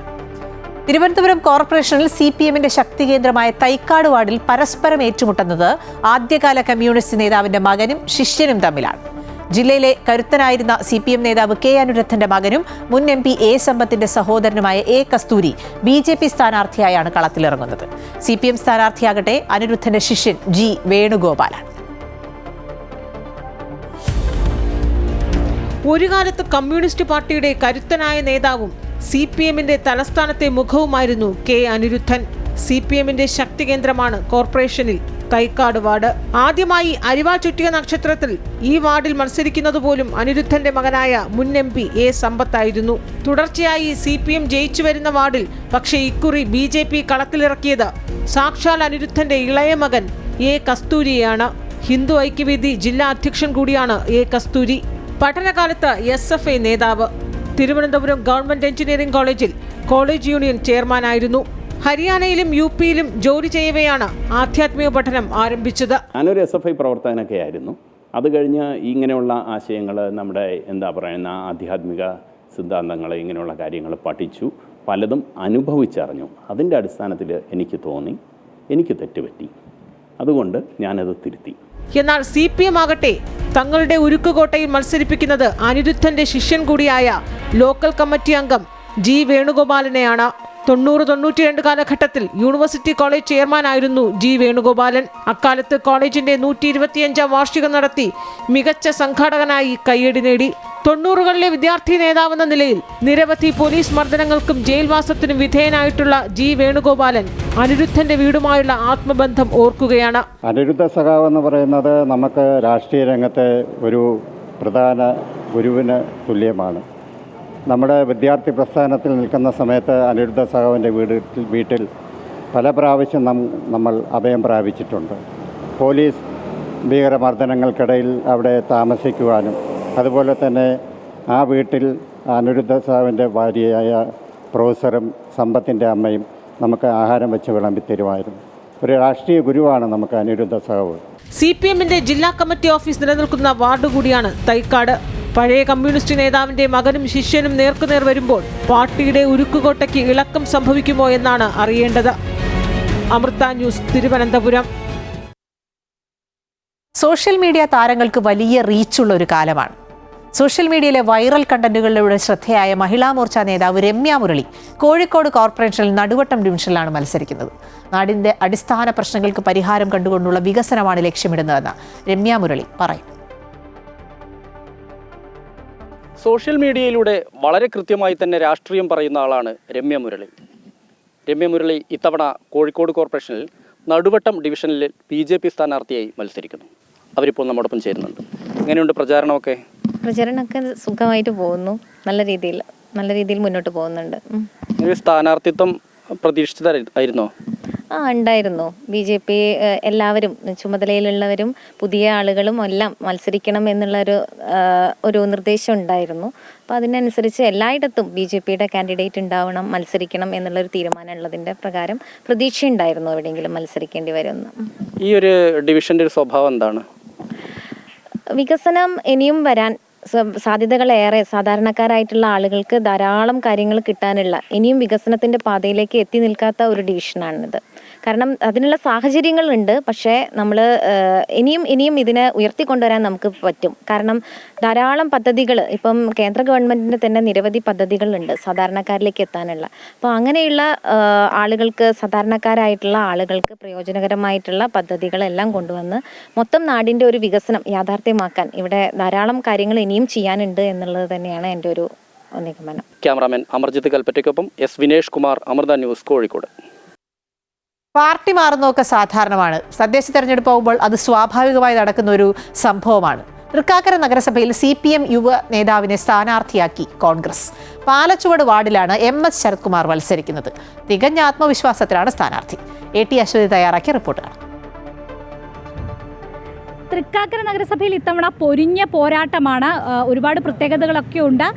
ഇവിടെ പാലച്ചുവട് ഡിവിഷനിൽ മത്സരിക്കുന്ന സ്ഥാനാർത്ഥിയാണ്, യുവാവാണ്. അദ്ദേഹമാണ് നമ്മളോടൊപ്പം ഉള്ളത്. പേര് ശരത് കുമാർ MS. ശരത് കുമാർ CPMന്റെ അംഗമായിരുന്നു. അവിടെ നിന്നാണ് കോൺഗ്രസ് പട്ടികയിലേക്ക് വന്നിരിക്കുന്നത്. എന്തുകൊണ്ടാണ് അങ്ങനെ? നമ്മൾ പ്രാദേശികപരമായിട്ട് നടക്കുന്ന, അതായത് പ്രാദേശികമായി CPMഉം BJPയും പരസ്പരം നടത്തുന്ന ഈ വോട്ട് കച്ചവടത്തിൻ്റെ ഭാഗമായിട്ടാണ് ഞാൻ UDFൽ ചേർന്ന് പ്രവർത്തിക്കാൻ തീരുമാനിച്ചത്. കഴിഞ്ഞ തവണത്തെ തിരഞ്ഞെടുപ്പിൽ 458 വോട്ടാണ് ഇപ്പോഴത്തെ BJP സ്ഥാനാർത്ഥിയായ അജയ്കുമാറിന് ലഭിച്ചത്. CPM സ്ഥാനാർത്ഥിയായ CP സാജൽ, അതായത് ലോക്കൽ കമ്മിറ്റി സെക്രട്ടറിയായ അദ്ദേഹത്തിന് കിട്ടിയ വോട്ട് 465ആണ്. UDFന് ലഭിച്ചത് 490ആണ്. അപ്പോൾ വളരെ സ്ലെൻഡർ ആയിട്ടുള്ള ലീഡാണ് ഈ പറയുന്ന പാർട്ടികൾ തമ്മിലുള്ളൂ. അപ്പോൾ വളരെ വീക്കായിട്ടുള്ളൊരു കാൻഡിഡേറ്റിനെ LDF പ്ലേസ് ചെയ്തപ്പോൾ നമ്മുടെ രാജ്യത്തിൻ്റെ സെക്യുലറിസം മെയിൻറ്റെയിൻ ചെയ്യാൻ വേണ്ടിയിട്ടാണ് നമ്മൾ UDF ആയി ചേർന്ന് പ്രവർത്തിക്കാൻ തീരുമാനിച്ചത്. ഇവിടെ സിറ്റിംഗ് സീറ്റാണ്. അപ്പോൾ തികഞ്ഞ ആത്മവിശ്വാസത്തിൽ തന്നെയാണ്. ഈ അദ്ദേഹത്തിൻ്റെ കൗൺസിലറുടെ കാലഘട്ടത്തിൽ അദ്ദേഹം ചെയ്ത് കൂട്ടിയിട്ടുള്ള വികസന പ്രവർത്തനങ്ങൾ അത് വോട്ടായി മാറുമെന്നുള്ളതാണ് ഞാൻ വിശ്വസിക്കുന്നത്. അതുകൂടാതെ തന്നെ UDF പ്രവർത്തകർ ഒന്നടങ്കം ആത്മവിശ്വാസത്തോടു കൂടിയാണ് പ്രവർത്തിക്കുന്നത്. അപ്പോൾ അതിൻ്റെയൊക്കെ റിസൾട്ട് എന്തായാലും ഇതൊരു UDF വാർഡാണ്. അപ്പോൾ അതിൻ്റെയൊക്കെ ഒരു അഡ്വാൻറ്റേജ് സ്വാഭാവികമായിട്ട് നമുക്ക് ലഭിക്കുമല്ലോ. അപ്പോൾ എന്തായാലും തികഞ്ഞ വിജയപ്രതീക്ഷയാണ്. ഈ കഴിഞ്ഞ ടൈമിൽ നമ്മൾ തൃക്കാക്കര നോക്കുകയാണെങ്കിൽ അവിടുത്തെ കൗൺസിൽ മീറ്റിംഗ് ആണെങ്കിലും ഒക്കെ വലിയ രീതിയിലുള്ള ബഹളങ്ങൾക്കും ഒക്കെ സാക്ഷ്യം വഹിച്ചിട്ടുണ്ട്. അപ്പോൾ എങ്ങനെയാണ് ഇത്തവണ മത്സരിച്ച് ജയിച്ചു വരുമ്പോൾ തൃക്കാക്കര മണ്ഡലത്തിൽ കൗൺസിലൊക്കെ മുന്നോട്ട് വയ്ക്കുന്ന പ്രധാനപ്പെട്ട കാര്യങ്ങൾ, ഇത്രയും നാളത്തെ ഭരണത്തിൻ്റെയൊക്കെ ഒരു വിലയിരുത്തൽ, അതൊക്കെ ഭരണം മികച്ച രീതിയിലാണ് തൃക്കാക്കര നഗരസഭ കഴിഞ്ഞ 5 കൊല്ലം മുന്നോട്ട് പോയിട്ടുള്ളത്. കൗൺസിൽ യോഗം ഇപ്പോൾ നമ്മൾ കൊച്ചി കോർപ്പറേഷൻ എടുത്താലും എല്ലായിടത്തും അതിൻ്റേതായ ബഹളങ്ങളും കാരണങ്ങളും ഉണ്ടാവുമല്ലോ. അപ്പോൾ അതൊക്കെ അതിൻ്റെ ഭാഗമായിട്ടുണ്ടാവുന്നതാണ്. അതുപോലെ തന്നെ യുവത്വത്തിൻ്റെ മുഖമാണ്. അപ്പോൾ യുവാക്കൾ, പ്രത്യേകിച്ച് തൃക്കാക്കര നഗരസഭ എന്ന് പറയുന്നത് ഇവിടെ ഒരുപാട് സ്ഥാപനങ്ങളുണ്ട്, പ്രത്യേകിച്ച് യുവാക്കളുടെ ഒരുപാട് സ്ഥാപനങ്ങളുണ്ട്. അപ്പോൾ ആ രീതിയിൽ എന്തൊക്കെയാണ് മുന്നോട്ട് വെക്കുന്നത് ജനങ്ങളോട് പറയാൻ? ഞങ്ങൾക്ക് ഒരുപാട് പുതിയ ആശയങ്ങൾ നമ്മൾ രൂപീകരിക്കപ്പെട്ടിട്ടുണ്ട്. നമ്മൾ ഫുഡ് സ്ട്രീറ്റ് എന്നുള്ളൊരു കൺസെപ്റ്റ്, ഇൻഫോ പാർക്ക് റിലേറ്റഡ് ആയിട്ട് അങ്ങനെ ഒരു കൺസെപ്റ്റ് നമ്മൾ മുന്നോട്ട് വയ്ക്കുന്നുണ്ട്. ഏറ്റവും പ്രോപ്പറായിട്ടുള്ള പൊല്യൂഷൻ ഫ്രീ ആയിട്ടുള്ള ഒരു അറ്റ്മോസ്ഫിയർ ക്രിയേറ്റ് ചെയ്യാനും ഉള്ളൊരു പദ്ധതികൾ രൂപീകരിക്കപ്പെട്ടിട്ടുണ്ട്. അപ്പോൾ അതൊക്കെയാണ് നമ്മൾ ഈ 5 കൊല്ലത്തെ നമ്മുടെ ഉദ്ദേശ ലക്ഷ്യങ്ങളിൽ പ്രധാനപ്പെട്ടത്. ഈ തൃക്കാക്കരയിൽ വേസ്റ്റ് മാനേജ്മെൻറ്റും അതുപോലെ തന്നെ അഴിമതി ആരോപണങ്ങളും ഒരുപാട് ഉണ്ടായിട്ടുണ്ട്. അതിനെയൊക്കെ എങ്ങനെയാണ് നോക്കിക്കാണുന്നത് ഇപ്പോൾ ഈ മുന്നണി?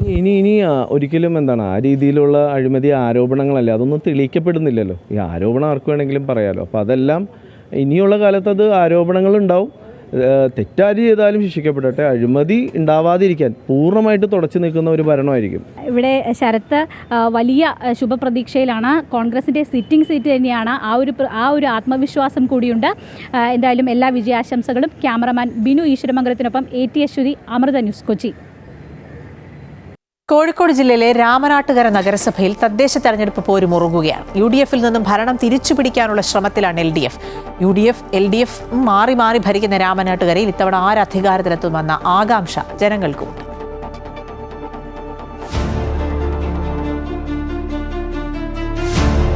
രാമനാട്ടുകര ഗ്രാമപഞ്ചായത്തിനെ നഗരസഭയായി ഉയർത്തിയ ശേഷം നടന്ന 2015-ലെ തദ്ദേശ സ്വയംഭരണ തെരഞ്ഞെടുപ്പിൽ LDF-നായിരുന്നു വിജയം. എന്നാൽ 2020-ൽ 31 വാർഡുകളിൽ 17 എണ്ണം നേടി UDF നഗരസഭാ ഭരണം കൈക്കലാക്കി. LDF-ന് 14 വാർഡുകളാണ് ലഭിച്ചത്.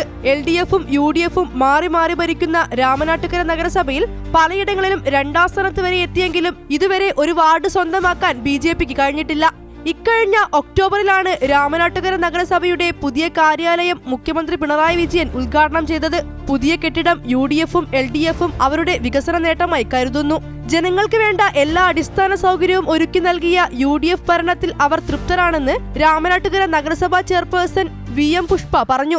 നഗരസഭയിലെ 31 ഡിവിഷനിലും ഒട്ടനവധി റോഡുകളായാലും പാലങ്ങളായാലും എല്ലാ മേഖലയിലും തൊട്ടും കൊണ്ടാണ് ഈ ഭരണസമിതി ഇപ്പോൾ ഇറങ്ങിപ്പോകുന്നത്. അതുകൊണ്ട് തന്നെ ജനങ്ങൾ ഞങ്ങളെ കൂടെ ഉണ്ടാവും എന്നുള്ളതാണ് എനിക്ക് പറയാനുള്ളത്. സർക്കാർ കൊണ്ടുവരുന്ന ഒരു പദ്ധതികളും രാമനാട്ടുകര നഗരസഭയിൽ പ്രാവർത്തികമാകുന്നില്ലെന്നും കഴിഞ്ഞ 5 വർഷമുണ്ടായത് അഴിമതി നിറഞ്ഞ ഭരണമാണെന്നും LDF കൗൺസിലർ ഗീത പറഞ്ഞു. ഇപ്പം അതിദരിദ്രരായിട്ടുള്ള കുടുംബാംഗങ്ങൾക്ക് അവർക്ക് ഭക്ഷണ കിറ്റ് കൊടുക്കുന്ന ഒരു സംവിധാനം നമുക്കിപ്പം രാമനാട്ടുകര മുനിസിപ്പാലിറ്റിയിൽ നടപ്പിലാക്കിയിട്ടില്ല. പദ്ധതി വിഹിതം ചെലവഴിക്കുന്നതിൽ 69ാമത്തെ മുനിസിപ്പാലിറ്റി ആയിട്ടാണ് രാമനാട്ടുകര മുനിസിപ്പാലിറ്റി മാറിയിട്ടുള്ളത് എന്നുള്ളതാണ്. LDF-ഉം UDF-ഉം മാറി മാറി അധികാരത്തിലെത്തുന്ന രാമനാട്ടുകരയിൽ വികസന മുരടിപ്പാണെന്ന് BJP ആരോപിച്ചു. ജനങ്ങളുടെ ഏറെ നാളത്തെ ആഗ്രഹമായിരുന്ന സ്റ്റേഡിയം ഇതുവരെ പൂർത്തിയാക്കാൻ സാധിച്ചിട്ടില്ല. പൊതുശ്മശാനം വേണമെന്നുള്ള ആവശ്യവും ഇതുവരെ അംഗീകരിച്ചിട്ടില്ലെന്നും BJP പ്രാദേശിക നേതാവ് PM വേണുഗോപാലൻ പറഞ്ഞു. വികസനം എന്ന് പറയുമ്പോൾ ബാഹ്യമായിട്ടുള്ള വികസനം ആണ് നടന്നിട്ടുള്ളത്. ആന്തരികമായിട്ട് നമ്മൾ പരിശോധിക്കുമ്പോൾ പാവപ്പെട്ട ഈ കോളനികളും അതുപോലുള്ള ഗ്രാമപ്രദേശങ്ങളൊക്കെ തന്നെ ഇപ്പോഴും അവികസിതമായിട്ട് നിൽക്കുന്നൊരു കാഴ്ചയാണ് നമ്മൾ കണ്ടുകൊണ്ടിരിക്കുന്നത്. വേണ്ടപ്പെട്ട രീതിയിൽ ഫണ്ട് വിനിയോഗിക്കാൻ ഇവർക്ക് സാധിക്കുന്നില്ല. വാർഡ് വിഭജനത്തിന് ശേഷം രാമനാട്ടുകരയിലെ 31 വാർഡുകൾ 32ആയി മാറിയിട്ടുണ്ട്. വാർഡുകളുടെ എണ്ണം കൂടിയതോടെ UDF-ഉം LDF-ഉം ഇഞ്ചോടിഞ്ച് പോരാട്ടം നടത്തുന്ന രാമനാട്ടുകരയിൽ ഇത്തവണ ആര് വരുമെന്ന ചോദ്യത്തിന് കൃത്യമായ ഉത്തരം നൽകാൻ ജനങ്ങൾക്കും കഴിയുന്നില്ല. വാർഡ് മുറിച്ചുകൊണ്ട് ഇപ്പോൾ അങ്ങനെ മുറിച്ചതെന്നൊന്നും പറയാൻ പറ്റില്ല. ഇപ്പോൾ 2-3 സീറ്റിൻ്റെ വ്യത്യാസമാണല്ലോ, അത് ആർക്ക് കിട്ടുമെന്ന് പറയാൻ പറ്റില്ല. എൻ്റെ ഡിവിഷൻ എന്ന് പറഞ്ഞാൽ ഇപ്പോൾ ഒരു 25 വർഷം കൊണ്ട് ഉണ്ടാക്കിയ പുരോഗതി ഈ 5 വർഷം കൊണ്ട് എൻ്റെ ഉണ്ടാക്കി. ഇപ്പം പിണറായിൻ്റെ ഭരണത്തിൽ നമുക്ക് നീതിപ്പണം കൂടി, കറണ്ട് ബില്ല് കൂടി, വെള്ളക്കരം കൂടി, ഇത്തരം കാര്യങ്ങളൊക്കെ നമുക്ക് സാധാരണക്കാരനുള്ള ഒരു വീട് വാങ്ങിയാൽ രജിസ്റ്റർ ചെയ്യാൻ പോലും സാഹചര്യം പറ്റുന്നില്ല, വലിയ റേറ്റാണ് വരുന്നത്. രാമനാട്ടുകര നഗരസഭയിൽ ഇത്തവണയും UDF-ഉം LDF-ഉം തമ്മിലുള്ള ഇഞ്ചോടിഞ്ച് പോരാട്ടം നടക്കും. തങ്ങൾക്ക് മുൻതൂക്കമുള്ള ഡിവിഷനുകൾ പിടിച്ചെടുക്കാൻ കഴിയുമെന്ന പ്രതീക്ഷ BJP-ക്കുമുണ്ട്. വർഷ ഗിരീഷ്, അമൃത ന്യൂസ്, കോഴിക്കോട്.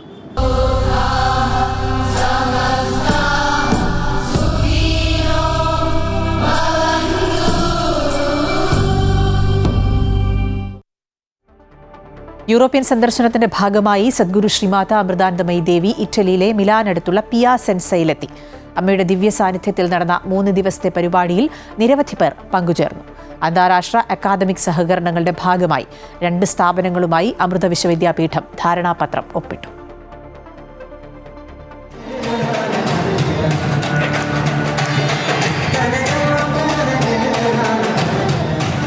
ജർമ്മനിയിലെ മ്യൂണിക്കിൽ നിന്ന് ഇറ്റലിയിലെ മിലാനടുത്തുള്ള പിയാസെൻസയിലെത്തിയ അമ്മയ്ക്കായി ഹൃദ്യമായ വരവേൽപ്പാണ് ഒരുക്കിയത്.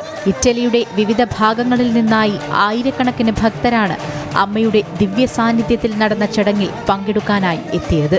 പിയാസെൻസ മേയർ കാറ്റിയ തെരസ്കോണി പൗരസമൂഹത്തിനു വേണ്ടി അമ്മയെ ഊഷ്മളമായി സ്വീകരിച്ചു. നടിയും ഗായികയുമായ റോമിന പവർ, അമ്മ സ്വേ എന്ന ഡോക്യുമെന്ററിയുടെ സംവിധായികയും ഇറ്റാലിയൻ സംരംഭകയുമായ അന്ന ആഗ്നലി, റോമാട്രെക് യൂണിവേഴ്സിറ്റി ആർക്കിടെക്ചർ വിഭാഗം മേധാവി പ്രൊഫസർ ജിയോവാനി ഫോമിക് എന്നിവരും അമ്മയെ ഹാരമണിയിച്ചു. അമ്മയെ പിയാസെൻസയിലേക്ക് സ്വാഗതം ചെയ്യാൻ സാധിച്ചതിൽ അതീവ സന്തോഷമുണ്ടെന്ന് പറഞ്ഞ പിയാസെൻസ മേയർ അക്രമങ്ങൾ നിറഞ്ഞ ഈ ലോകത്ത് സമാധാനം, കാരുണ്യം എന്നിവയെക്കുറിച്ചുള്ള അമ്മയുടെ സന്ദേശത്തിന് ഇന്ന് ഏറെ പ്രസക്തിയുണ്ടെന്ന് പറഞ്ഞു. Ci tenevo tanto ad essere qui oggi per dare il benvenuto a Piacenza, ad Amma e a tutte e a tutti voi in un momento nel mondo in cui c'è tanta violenza e tanta cattiveria. Credo che il messaggio di Amma sia il messaggio più importante di tutti. Quindi grazie davvero. എല്ലാവരെയും ഉൾക്കൊള്ളുന്ന അമ്മയുടെ ജീവകാരുണ്യ പ്രവർത്തനങ്ങൾ മാതൃകാപരമെന്ന് വിശേഷിപ്പിച്ച നടിയും ഗായികയുമായ റോമിന power, അമ്മ ആനന്ദമാണ്, അമ്മയുടെ ആലിംഗനം സന്തോഷം പകരുന്നു എന്നർത്ഥം വരുന്ന പാട്ട് പാടിയപ്പോൾ സദസ്സും അതോടൊപ്പം ചേർന്നു.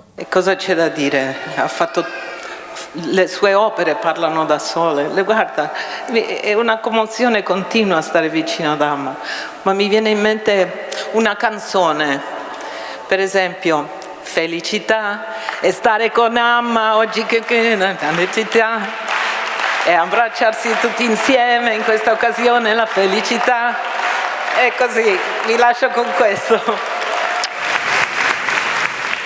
അന്താരാഷ്ട്ര അക്കാദമിക് സഹകരണങ്ങളുടെ ഭാഗമായി ഇറ്റലിയിലെ റോമാട്രെ യൂണിവേഴ്സിറ്റിയുമായും ഭൂജല സംരക്ഷണവുമായി ബന്ധപ്പെട്ട് national research council research institute പെറുജിയയുമായും അമൃത വിശ്വവിദ്യാപീഠം ധാരണാപത്രം ഒപ്പിട്ടു. അമൃത സർവകലാശാല ചാൻസലർ കൂടിയായ അമ്മയുടെ സാന്നിധ്യത്തിൽ Amrita Vishwavidyapeetham pro vice chancellor doctor Manisha V രമേശാണ് ധാരണാപത്രത്തിൽ ഒപ്പിട്ടത്.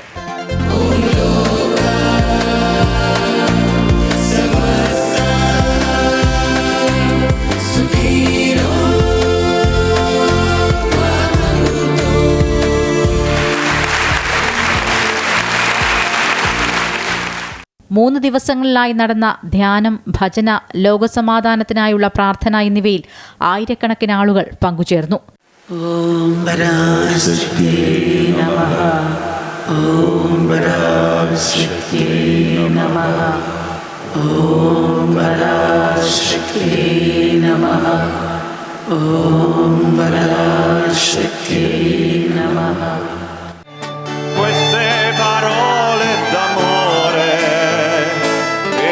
Sospira il mio cuore, forse non si usano più.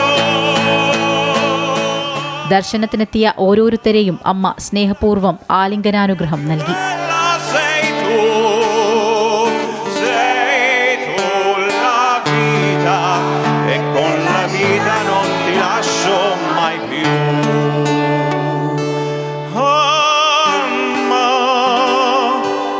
Ma la canzone mia più bella sei tu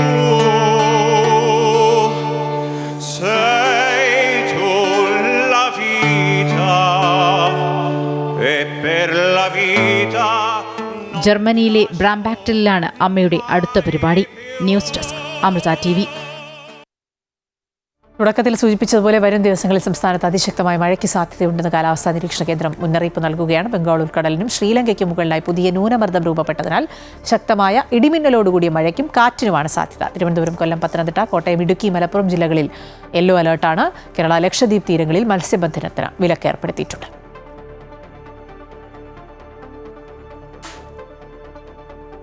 Bihar മന്ത്രിസഭാ രൂപീകരണ ചർച്ചകൾ അന്തിമഘട്ടത്തിലാണെന്നാണ് മനസ്സിലാക്കുന്നത്. നിലവിലുണ്ടായിരുന്ന 2 ഉപമുഖ്യമന്ത്രി സ്ഥാനം BJP തന്നെ നിലനിർത്തും. LJPക്ക് 3 ക്യാബിനറ്റ് മന്ത്രിപദം നൽകിയേക്കും. HAM, RLM എന്നിവർക്ക് ഓരോ ക്യാബിനറ്റ് മന്ത്രിമാരും ഉണ്ടാകും. മന്ത്രിമാരുടെ എണ്ണവും മറ്റു കാര്യങ്ങളും തീരുമാനിക്കാൻ JDU നേതൃയോഗം ഇന്ന് ചേരുന്നുണ്ട്. JDU നേതാക്കൾ തമ്മിൽ ധാരണ എത്തിയ ശേഷം BJP നേതാക്കളുമായി കൂടിക്കാഴ്ച നടത്തും. ഷേഖ് ഹസീനയെ വിട്ടു നൽകണമെന്നാവശ്യപ്പെട്ട് ബംഗ്ലാദേശ്. ഇത് സംബന്ധിച്ച് ഇന്ന് ഇന്ത്യക്ക് കത്ത് നൽകുമെന്ന് ബംഗ്ലാദേശ് നിയമകാര്യ ഉപദേഷ്ടകൻ ആസിഫ് നറൂസൽ വ്യക്തമാക്കി. കോടതി വിധിയുടെ പകർപ്പ് ഉൾപ്പെടെയായിരിക്കും കത്ത് നൽകുക. കുറ്റവാളികളെയും ഗുരുതര കുറ്റകൃത്യങ്ങളിൽ ഉൾപ്പെട്ട് അന്വേഷണം നേടുന്നവരെയും പരസ്പരം കൈമാറാമെന്ന ധാരണ 2013 മുതൽ ഇന്ത്യക്കും ബംഗ്ലാദേശിനും ഇടയിലുണ്ട്. ഇന്ത്യ ഇത് പാലിക്കണമെന്ന് കത്തിൽ ആവശ്യം ഉന്നയിക്കുമെന്ന് നിയമകാര്യ ഉപദേഷ്ടകൻ വ്യക്തമാക്കി. ഡൊണാൾഡ് ട്രംപിന്റെ ഗാസ സമാധാന പദ്ധതിക്ക് അംഗീകാരം നൽകി ഐക്യരാഷ്ട്രസഭ രക്ഷാസമിതി. ബ്രിട്ടൻ, ഫ്രാൻസ്, സൊമാലിയ ഉൾപ്പെടെ 13 രാജ്യങ്ങൾ നിർദ്ദേശത്തെ പിന്തുണച്ചു. ആരും എതിർത്ത് വോട്ട് ചെയ്തില്ല. റഷ്യയും ചൈനയും വോട്ടെടുപ്പിൽ നിന്ന് വിട്ടുനിന്നു. ഐക്യരാഷ്ട്രസഭയുടെ ചരിത്രത്തിലെ ഏറ്റവും വലിയ അംഗീകാരങ്ങളിലൊന്നാണെന്ന് ട്രംപ് പ്രതികരിച്ചു. ഗാസയിൽ അന്താരാഷ്ട്ര സൈനികരെ വിന്യസിപ്പിക്കുന്നതായാണ് പദ്ധതി. അതേസമയം UN പ്രമേയത്തെ ഹമാസ് തള്ളി. പലസ്തീനികളുടെ അവകാശങ്ങൾ നിറവേറ്റുന്നതിൽ പ്രമേയം പരാജയപ്പെട്ടെന്ന് ഹമാസ് വ്യക്തമാക്കി. സായുധ സംഘങ്ങളെ നിർവീര്യമാക്കാൻ അന്താരാഷ്ട്ര സൈന്യത്തെ നിയോഗിക്കുന്നത് തെറ്റെന്നും ഹമാസ് വാദിക്കുന്നു. സാധാരണ പാസ്പോർട്ടുള്ള ഇന്ത്യൻ പൗരന്മാർക്ക് അനുവദിച്ചിരുന്ന വിസ ഇളവ് നിർത്തലാക്കുകയാണെന്ന് പ്രഖ്യാപിച്ചു ഇറാൻ. ഇത് പ്രകാരം വിസ ഇല്ലാതെ രാജ്യം സന്ദർശിക്കാൻ നൽകിയിരുന്ന അനുമതി ഇറാൻ റദ്ദാക്കി. ഈ മാസം 22 മുതൽ ഇറാനിൽ പ്രവേശിക്കുന്നതിനും ഇറാനിലൂടെ മറ്റ് രാജ്യങ്ങളിലേക്ക് യാത്ര ചെയ്യുന്നതിനും സാധാരണ പാസ്പോർട്ടുള്ള എല്ലാ ഇന്ത്യൻ യാത്രക്കാർക്കും മുൻകൂട്ടി വിസ എടുക്കേണ്ടി വരും. മനുഷ്യക്കടത്തും തട്ടിക്കൊണ്ടുപോകൽ കേസുകളും വർദ്ധിച്ച സാഹചര്യത്തിലാണ് വിസാരഹിത പ്രവേശനം റദ്ദാക്കാനുള്ള തീരുമാനം. ക്രിമിനൽ സംഘങ്ങൾ വിസ ഇളവ് ദുരുപയോഗം ചെയ്യുന്നത് തടയാൻ ഉദ്ദേശിച്ചാണ് നടപടി.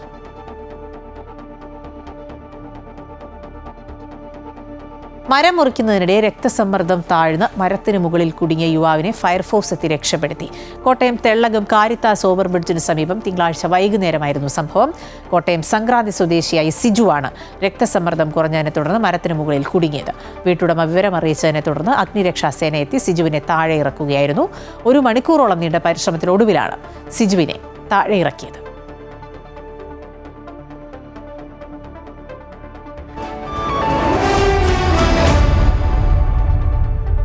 വിപണിയുടെ വിലയിരുത്തലുമായി ധനകാര്യ ഓഹരി വിദഗ്ധൻ കെ ദിലീപ് ചേരുകയാണ്. സ്വാഗതം ശ്രീ ദിലീപ്. Good morning. കേരളത്തിലേക്ക് എങ്ങനെ ഇന്നത്തെ വിപണിയെ വിലയിരുത്താം?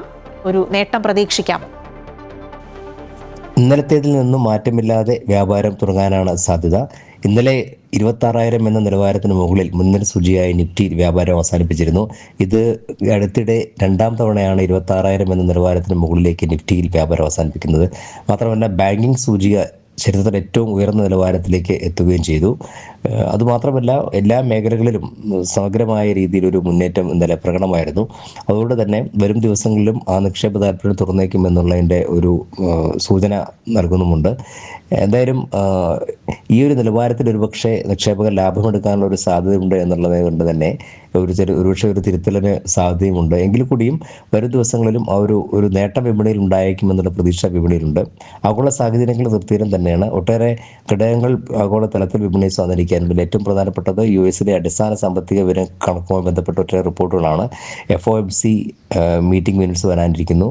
കൂടെ ജോബ് ഡാറ്റ വരാനിരിക്കുന്നു. ഇതെല്ലാം അതുമാത്രമല്ല മറ്റു പല രാജ്യങ്ങളിലെയും ഉള്ള PMI സൂചികകളുമായി ബന്ധപ്പെട്ട കണക്കുകൾ വരാനിരിക്കുന്നു. ഇതെല്ലാം ആഗോള തലത്തിൽ ആഗോള വിപണികളെ സ്വാധീനിച്ചേക്കാവുന്ന ഘടകങ്ങളാണ്.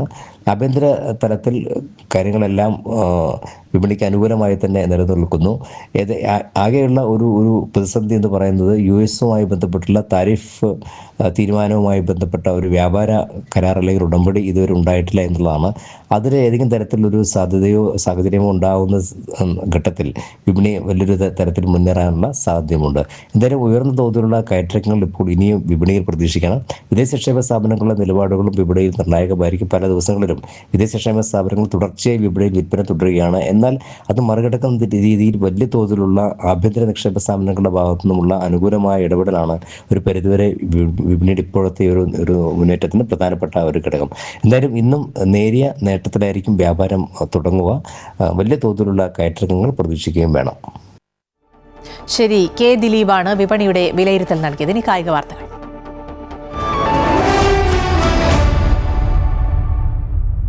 ISL അനിശ്ചിതത്വം തുടരുന്നതിനിടെ ഓൾ ഇന്ത്യ ഫുട്ബോൾ ഫെഡറേഷൻ വിളിച്ച നിർണായക യോഗം ഇന്ന് ഡൽഹിയിൽ ചേരുകയാണ്. മത്സരത്തിലെ അനിശ്ചിതത്വം ഒഴിവാക്കാൻ നിർദ്ദേശങ്ങൾ തേടി കഴിഞ്ഞ ദിവസം മാരത്തൺ യോഗങ്ങൾ ഇതുമായി ബന്ധപ്പെട്ട് ചേർന്നിരുന്നു.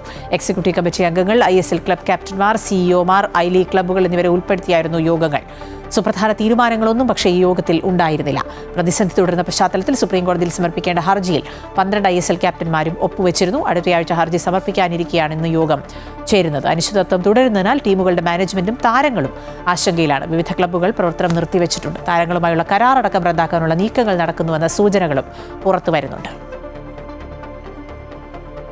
ലോകകപ്പിന്റെ യോഗ്യത നേടിയിരിക്കുകയാണ് ജർമ്മനിയും നെതർലൻഡ്സും. സ്ലോവാക്യയെ 6-0 തോൽപ്പിച്ചാണ് ജർമ്മനി ലോകകപ്പിൽ സ്ഥാനമുറപ്പിച്ചത്. ജർമ്മനിയുടെ 21ാമത് ലോകകപ്പാണിത്. ലിത്വാനിയെ 4-0 തോൽപ്പിച്ചാണ് നെതർലൻഡ്സ് ലോകകപ്പിലേക്ക് യോഗ്യത നേടിയത്. ജർമ്മനിയുടെ അവസാന കിരീടം 2014 3 തവണ റണ്ണേഴ്സപ്പായ നെതർലൻഡ്സ് രാജ്യത്തിന്റെ ആദ്യ ലോകകപ്പ് ട്രോഫിക്കായാണ് ഇക്കുറി ഇറങ്ങുന്നത്. ഗുഡ് മോർണിംഗ് കേരളം പൂർണ്ണമാവുകയാണ്. SIR അടക്കമുള്ള വാർത്തകളുമായി ബന്ധപ്പെട്ട് വിവരങ്ങൾ സുപ്രീം കോടതിയിൽ നിന്ന് വരും മണിക്കൂറുകളിൽ വരും. അതടക്കമുള്ള വാർത്തകൾ അമൃത ന്യൂസ് യൂട്യൂബ് ചാനലിൽ കാണാം. എല്ലാ പ്രിയപ്പെട്ട പ്രേക്ഷകർക്കും ഒരു നല്ല ദിവസം ആശംസിക്കുന്നു.